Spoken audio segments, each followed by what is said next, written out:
In a phone call Tuesday afternoon, President Donald Trump discussed meeting face-to-face with Russian President Vladimir Putin in Hamburg this July, a detail that was omitted from the White House's brief readout of the call. The news of the potential meeting on the sidelines of the G20 conference in Hamburg, the first between the two leaders since Trump took office, was provided only by the Kremlin's readout of the call. In their second conversation since January, Trump and Putin also discussed violence in Syria, the threat of North Korea, and Middle East terrorism in what the White House characterized in its 1-to-4 word synopsis as a very good conversation. Secretary of State Rex Tillerson, who participated in the call, told reporters he didn't keep track of how long the conversation lasted. It was a very constructive call the two presidents had, Tillerson said at the State Department. It was a very fulsome call, a lot of detailed exchanges. So we'll see where we go from here. During his January call with the Kremlin, Trump was joined in the Oval Office by Vice President Mike Pence, Chief of Staff Reince Priebus, then National Security Advisor Michael Flynn, Chief Strategist Steve Bannon, and Press Secretary Sean Spicer. This time, the White House didn't say who else huddled with Trump around the Resolute desk as he spoke to Moscow. The brief White House statement also didn't mention whether Trump brought up the violence against Putin opponents in the Ukraine, the future of Syrian President Bashar Assad, anti-gay violence in Chechnya, or the alleged Russian interference in the 2016 election.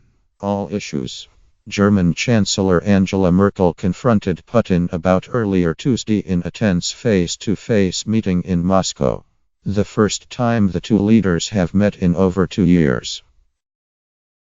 The White House did say the call with Putin included the discussion of safe or de-escalation zones to achieve lasting peace for humanitarian and many other reasons.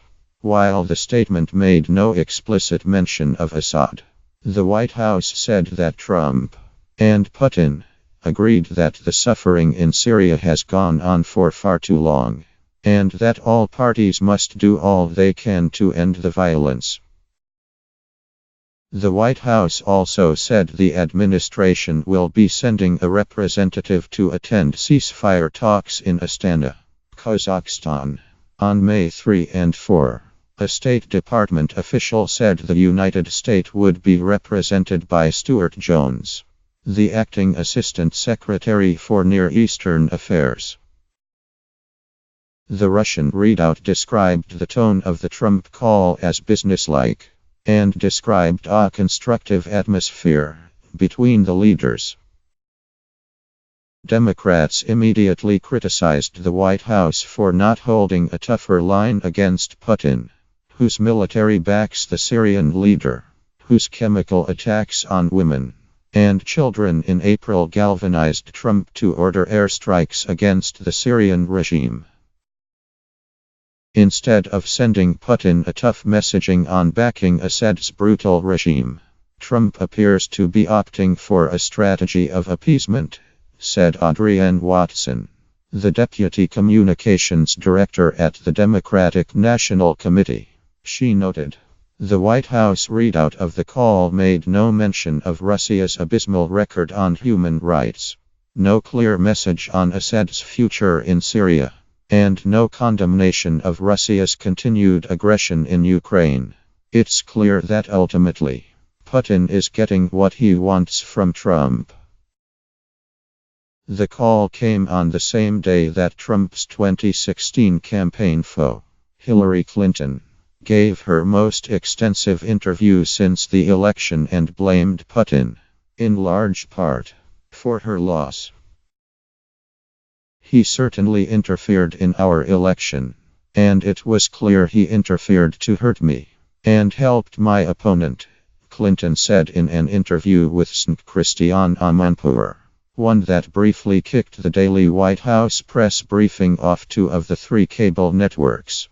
If you chart my opponent and his campaign's statements, they quite coordinated with the goals that leader who shall remain nameless had, Clinton said. Nahal Tusi contributed to this report.